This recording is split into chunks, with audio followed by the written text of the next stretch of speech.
Hi everyone. குழந்தைங்க evening ஸ்கூல்லேருந்து வந்தால் இனி லேஸ் ஆர் சீட்டோஸ் வாங்க வேண்டியதில்லை. நீங்களே இந்த கிறிஸ்பி க்ரன்ச்சி பைட்ஸ் எப்படி பண்ணுறதுன்னு இந்த வீடியோவில் பார்க்கலாம். இதுக்கு தேவை 1 கப் கோதுமை மாவு, 1 டீஸ்பூன் ஓமம், 1/2 டீஸ்பூன் சால்ட் எடுத்திருக்கேன். இதை நீங்கள் ஒரு சப்பாத்தி மாவு மாதிரி தான் பிசைய போகிறீங்க. 100 ml வாட்ரு ஆட் பண்ணியிருக்கேன். இதில் இந்த டோ ரொம்ப சாஃப்டாக நீங்கள் பிசைய வேணாம், கொஞ்சம் திக்காகவே இருக்கட்டும். பாருங்கள், இந்த டோ ரெடி ஆகிடுச்சு. இதை அடுத்து நம்ம பால்ஸ் மாதிரி உருட்டி இதை நம்ம சப்பாத்தி மாதிரி ரோல் பண்ண போகிறோம்.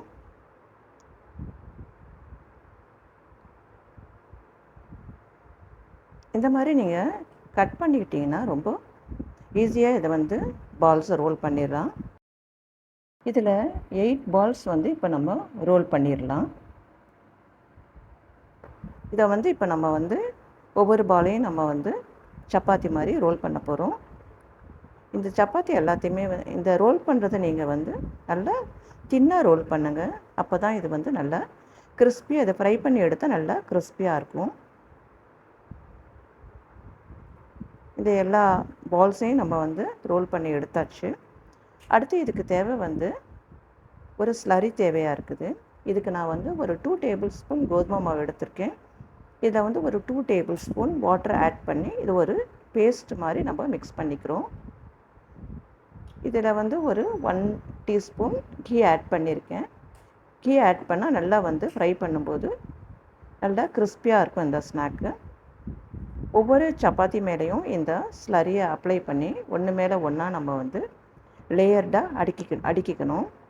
இதை நீங்கள் 8 பால்ஸையுமே ஒரே டைமில் நீங்கள் அடுக்க வேணாம், ஒவ்வொரு பேட்சாக பண்ணலாம். 4 நாளாக வச்சு நீங்கள் இதை ரோல் பண்ணி எடுக்கணும். இப்போ இதை 4ஆக மடித்து இதை மறுபடியும் கொஞ்சம் நம்ம ரோல் பண்ணிக்கலாம்.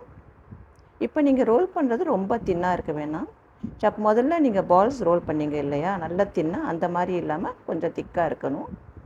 ஒரு குக்கி கட்டர் இல்லைன்னா நைஃபால் இதை நீங்கள் ஸ்கொயர் பீசஸில் கட் பண்ணி எடுத்து அடுத்து இதை நம்ம ஆயிலில் ஃப்ரை பண்ணிக்கலாம். ஆயில் நல்லா சூடாகட்டும்.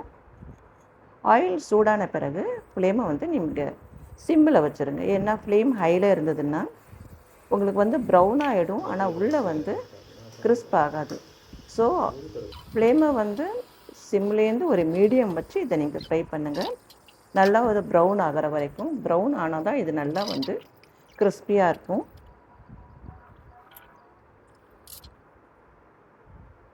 அவ்வளோதாங்க, இது நல்லா ப்ரௌன் ஆகிடுச்சு. இப்போ எடுத்துடலாம்.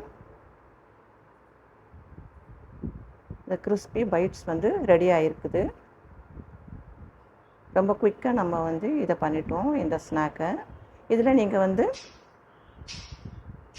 சில்லி பவுடர் ஆட் பண்ணிக்கலாம்.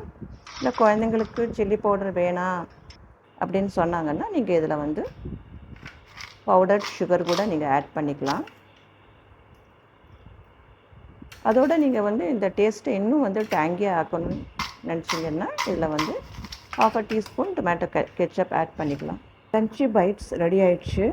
இந்த வீடியோ பிடிச்சிருந்ததுன்னா லைக் பண்ணுங்கள், ஷேர் பண்ணுங்கள், சப்ஸ்கிரைப் பண்ணுங்கள். தேங்க்யூ ஃபார் வாட்சிங்.